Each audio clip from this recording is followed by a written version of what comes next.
We got a matchup against UT Arlington. To the Irwin Center we go. Still waiting on Isaiah Taylor to get that broken wrist mended. Until then, Javon Felix running the point with the help of DeMarcus Holland. Early on, though, Felix has had some foot issues, so it's not good to see him rolling that left ankle on the foot of the shooter. So Felix would limp off to the bench. It's okay. He's okay. He comes back, puts down the three. He had 7 points. That tied the game up at 18. Jonathan Holmes coming off that amazing shot for the win at UConn. Offensive game, it wasn't all there, but defense, it's like it's been since day one. 2 blocks, and he wouldn't have blocked 3 in a row if the shot clock would not have expired. This is why we call him the Raging Bull. Jonathan Holmes getting all of those. He had 3 blocks in the game. Later on in the first half, Javon Felix is going to miss the 3, while Holmes is there for the putback. Texas had 28 offensive rebounds, their most since 2009. They had more offensive rebounds than defensive rebounds in this game. Second half, it's still a game. Texas up by 8. Yeah, don't leave Holmes open in that corner. Thought he proved that point up in Connecticut. Texas up 42-31, but UT Arlington, they did show a lot. Lonnie McClanahan, nice shot there. It's a 3-point game, but, as Vince Young would always say, but Miles Turner had the response. He carries Texas down the stretch, gets the putback there. Texas up by 9, and look at this feed. To the big garden salad, Cam Ridley flushing that one home.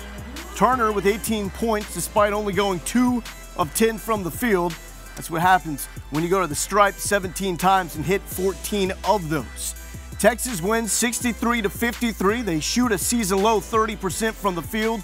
UTA shooting 36.4%. That's the best mark by an opponent against Texas this season. After the game, Jane Slater caught up with the head coach of Texas, Rick Barnes. All right, Coach, well, aside from the win, what more would you like to have seen from this team tonight? Well, I'm really disappointed the way we came out the second half. You know, Javon comes out casual with a turnover. John Holmes turns the ball over twice, and it just set a tone for us. We just didn't come out with the urgency, but I think you've got to give all the credit to Arlington because I thought those guys competed and played hard, and, you know, again, you got to give them credit for that. We had a lot of shots. It was one of those nights where we didn't, we had wide open shots. It didn't go in, but that's part of the game. But still, it was the execution when you look at the fact that, you know, we had 13 turnovers, and it's the way we had those turnovers. But, again, we played against a team that I think really scrapped hard, really made us work. And we didn't make shots, which is part of it.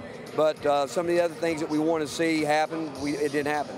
I know most coaches don't like to come up with excuses, but did this team's travel schedule of the last 2 weeks have anything to do with the way they came out tonight? No, I mean, I'm never going to. I mean, these guys are young guys, and everybody will say that they're looking ahead to play Kentucky and all this and all. And if it is, we're a very immature team, and we're not. And the fact is, we have a great deal of respect for UT Arlington and what Scott does with his team, and we knew coming in that they were going to play really, really hard. And I don't think that our effort was necessarily that poor of an effort, and they made some shots, and they made some tough shots, but it's our concentration that wasn't very good.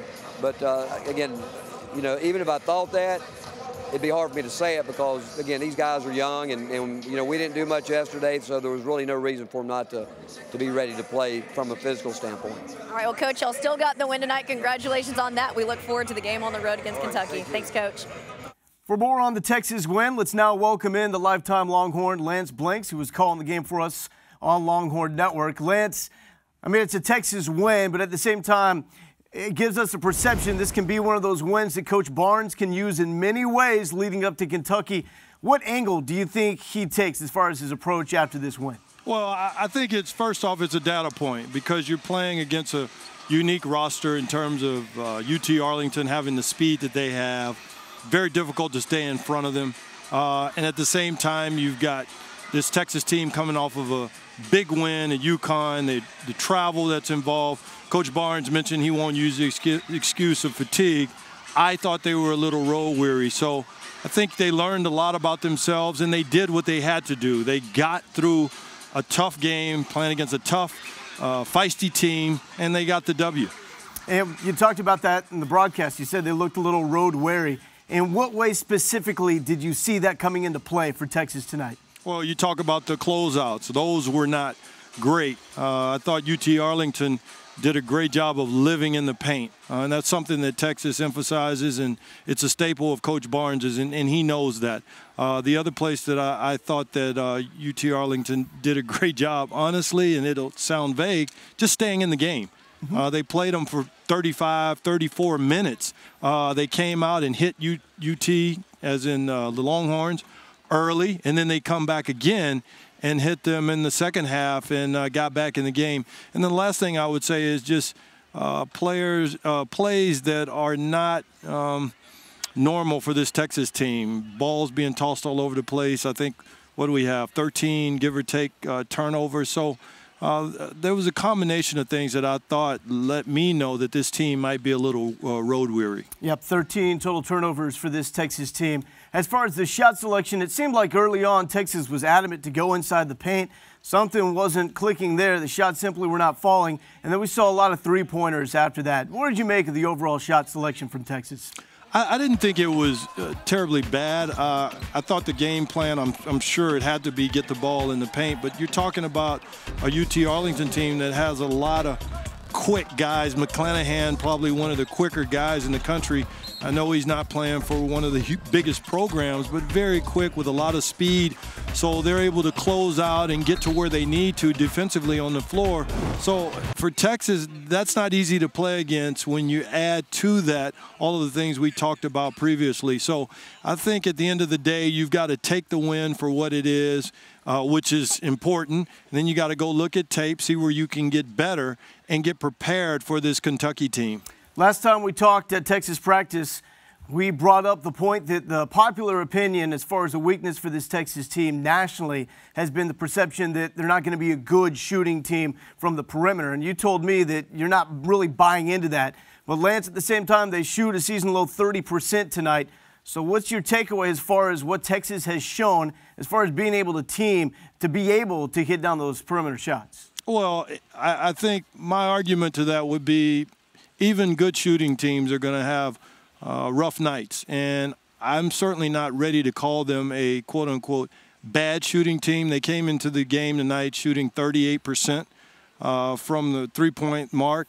And then also, coupled with that, Felix was shooting just under 30, shooting 29%, and he's the best three-point shooter on the team. So if you take, statistically before this game, if you take out his poor shooting thus far, this team was shooting 43%, which is unprecedented from beyond the arc. So again, they're playing against probably a much quicker team, not as long or as deep as the Texas team, but an UT Arlington team that's able to close out and get in passing lanes and stuff. And I really think they made them rush and play in a way that they're not used to playing.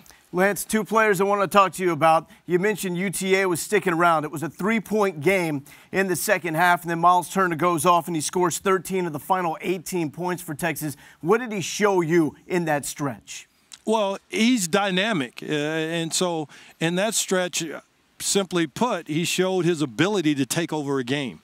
And he can do it in multiple ways. We saw him in the second half of the first half where he took it over defensively. I mean, nothing around the rim was even getting to the backboard, let alone the rim. And then, as you pointed out, once UT Arlington got within three, then he took the game over offensively on the boards. He lived at the free throw line tonight. And so what he showed is he has a unique, innate ability to take over basketball games, even at his young age. And finally, I'm going to give you a player and a stat, and just give me your reaction. Jonathan Holmes, 9 offensive rebounds. Well, my reaction is something that Coach Strong talked about in football. And so for you UT fans, this may sound a little weird. He said he was going to put the T back in Texas.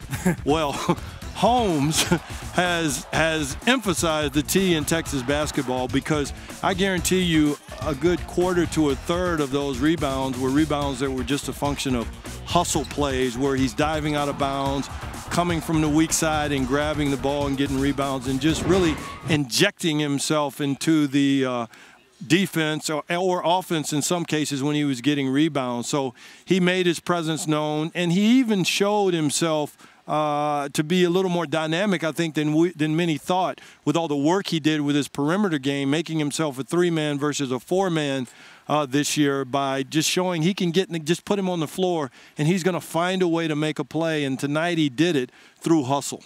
Coach Barnes always says he defines a great player as by what you do when the shot is not falling. And by that standard, Jonathan Holmes with a great performance tonight. Lance, we really appreciate the time. Thanks for having me, Lowell. Texas with the season-high 13 blocks in the win against UTA. Who will have more when they go to Rupp on Friday? Kentucky, #1 nationally with 9.3 blocks per game this season. Texas, #3 with 8.3. That matchup Friday, 6 Central on ESPN.